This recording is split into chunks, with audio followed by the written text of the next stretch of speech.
Join the bank that's best for your money. Nedbank. See money differently. This year's Global Climate Summit, COP28, has ended in Dubai, and stakeholders from across the global and local climate change landscape are divided about the effectiveness of the outcomes and whether this year's conference had achieved goals and targets as originally set out in Paris so many years ago. But many say some progress has been made, especially around funding mechanisms for developing countries. One of South Africa's business delegates at COP28 was David Levinson, Head of Responsible Investment at Nedgroup Investments. David, thanks very much for joining us again. Thanks, Gary, and thanks for having me. Last time we chatted, I was in a scorching warm Dubai, and you now find me in a equally as hot Cape Town, but in my biased view, a far prettier geography. Well, so back from Dubai, what do you think are the major victories at COP28 for South Africa's climate stakeholders, business and everybody else, and perhaps what fell short of the targets?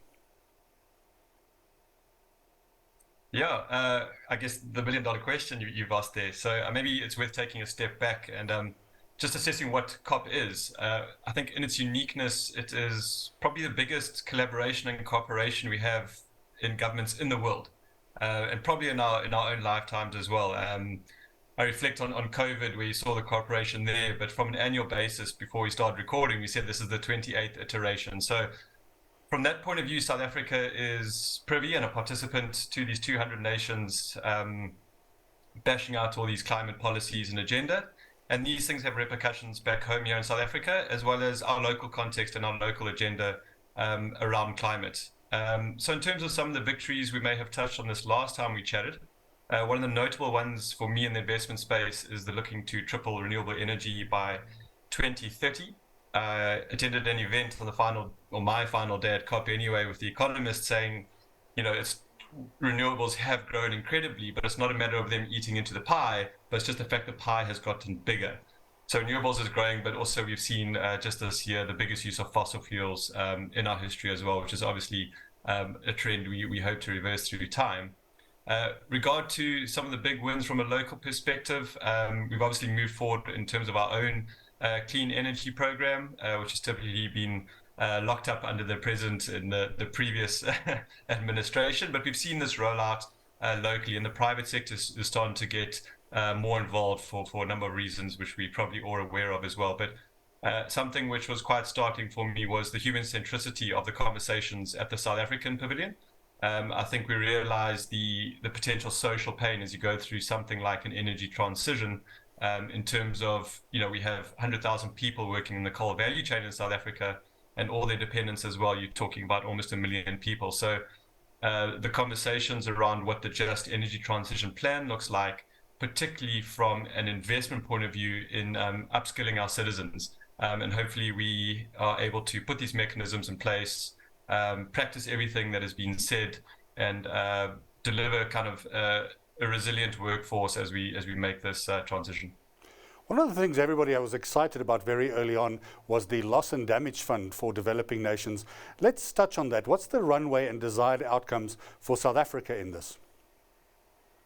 Yeah, on the loss and damage fund, I was reading some comments from Al Gore saying he doesn't want the loss and damage fund to detract from the main agenda of COP, which is lowering the burning of fossil fuels and dirty greenhouse gases, or effectively using the atmosphere as a sewage dumping point for CO2 and methane, etc. But his comments shouldn't demerit what the loss and damage fund is intended to do. I think it's well documented that the poorer nations haven't necessarily committed the most greenhouse gases into the atmosphere, yet are feeling some of the strongest impacts of climate change. So that's what this loss and damage fund mechanism is intended to do.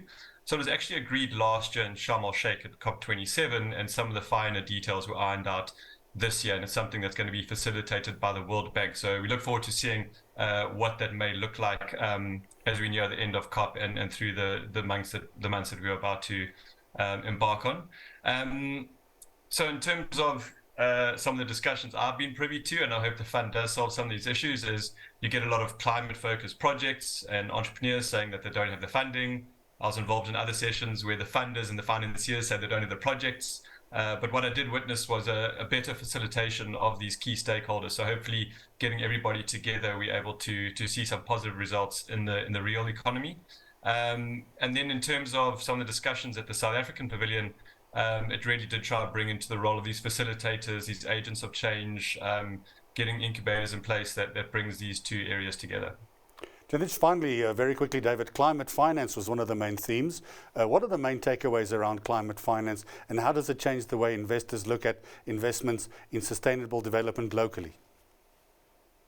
Yeah, I think maybe for the sake of your viewers, to define climate finance as we understand it. So it's ultimately about directing finance to projects that look to combat climate change.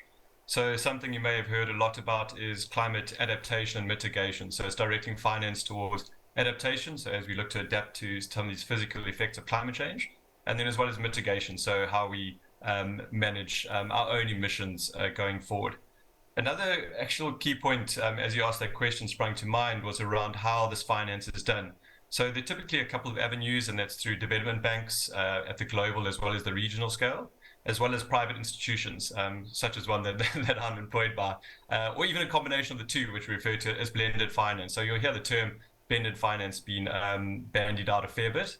From a developing economy point of view, such as South Africa, a fair amount of talk around concessions, so preferential loan agreements. I think that's where a lot of the friction has historically also stemmed from the developing world, on the narrative that their sort of loan rates are typically higher given the risk that accompanies those economies. So it's about actually having fair repayment terms on some of those loans as well.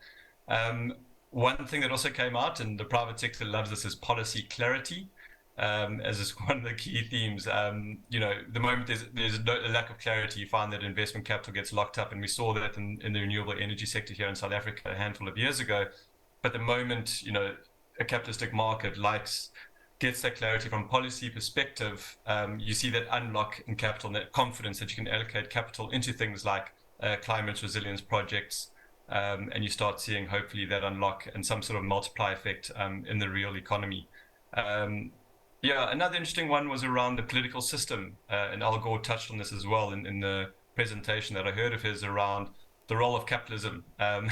So some people sort of love it or hate it, but through history of time, capitalism has been at the center of solving a lot of our human problems, particularly over the course of the last century. So capitalism within the realms of sensical policy, well-designed policy that looks to protect the environmental and the social at the same time, could be seen as a great avenue for realizing some of the technologies, because we're going to be leveraging a lot on technology in terms of how we manage this energy transition, how we're managing to get below 1.5 degree warming scenario, as well as how the private sector looks to manage their own footprint as well. And as we're very interested in not just what national governments are doing, but what big companies are doing as well, and what are they doing to take ownership of their own carbon footprint as well.